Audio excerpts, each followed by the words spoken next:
Hello ഗീസ്, നാസിസ് ഗെയിംസിലെ ഏറ്റവും പ്രധാനപ്പെട്ട ഗെയിമായ Vegas ക്രൈംസിൻ്റെ സ്റ്റോറിയുമായിട്ടാണ് നമ്മളിന്ന് വന്നിരിക്കുന്നത്. അപ്പോൾ നമുക്ക് വേറെ വീഡിയോട്ട് കിടക്കാം. കഥ തൊടുമ്പോൾ തന്നെ കാണിക്കുന്നത് ജോർജ് എന്ന വ്യക്തി തൻ്റെ അങ്കിളായ സൈമണിൻ്റെ അടുത്ത് പോകുന്നതാണ്. അപ്പോൾ അവിടെ ജോർജ് കാണുന്നത് സൈമണിനെ കുറേ ആൾക്കാർ മർദ്ദിക്കുന്നതാണ്. ഇത് കണ്ട നമ്മളെ ജോർജ് അവരെല്ലാവരും വെടിവെച്ചിരിക്കുകയാണ്. അതിനുശേഷം ഇവരെ ആൾക്കാർ ഏതാണ്ടൊരു അപ്പുറത്ത് താമസിക്കുന്നുണ്ടെന്നും ഇത് കേട്ടോ നമ്മുടെ ജോർജ് അവരെ കൊല്ലാൻ വേണ്ടി തൻ്റെ അങ്കിളിൻ്റെ ജീപ്പ് എടുത്ത് വരികയാണ്.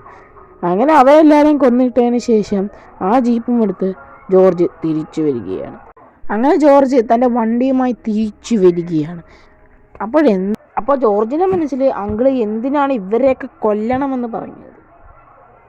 അങ്ങനെ അങ്കിളിൻ്റെ അടുത്ത് ജോർജ് പറഞ്ഞു, നീ ഒന്നും അറിയണ്ട, നീ ഒരു സ്ഥലം വരെ പോയിട്ട് എന്ന് പറഞ്ഞു. അങ്ങനെ ജോർജ് ആ സ്ഥലം തപ്പിപ്പോയി, എന്ന് വെച്ചാൽ ഡ്രഗ് ഡീൽ നടക്കുന്ന സ്ഥലത്ത്. അങ്ങനെ ഡ്രഗ് ഡീൽ നടക്കുന്ന സ്ഥലത്ത് എത്താത്തത് കൊണ്ട് നമ്മുടെ ജോർജിന് ഭയങ്കര വിഷമമായി. എന്നാൽ ഡ്രഗ് ഡീലേഴ്സിൻ്റെ വണ്ടി അങ്കിളിൻ്റെ വീട്ടിൻ്റെ ഫ്രണ്ടിൽ കൂടെ ആയിരുന്നു പോയിരുന്നത്. ഇത് കണ്ട നമ്മുടെ ജോർജ് ഉടൻ തന്നെ തൻ്റെ ജീപ്പ് എടുക്കാനായിട്ട് തുടങ്ങി.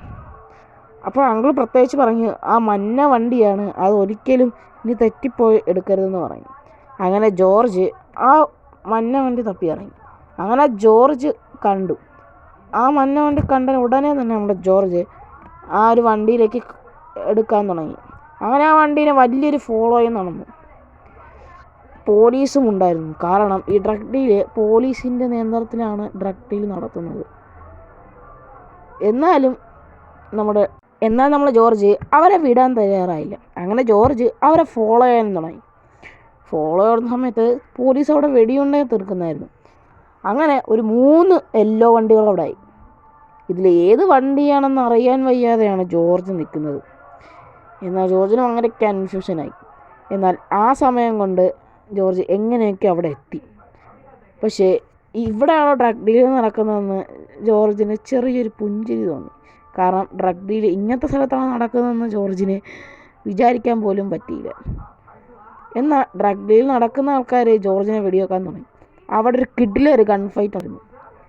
ആ ഗൺ ഫൈറ്റിലെ ഡ്രഗ് ഡീലിൻ്റെ മെയിൻ എതിരാളിയാണ് നമ്മുടെ കോക്രോച്ച്.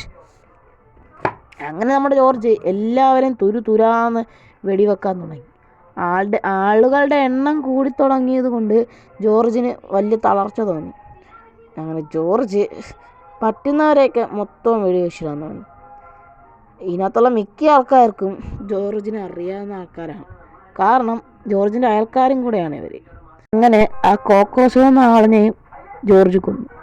അങ്ങനെ അവിടെ വെച്ച് ആ കഥ അവസാനിച്ചു.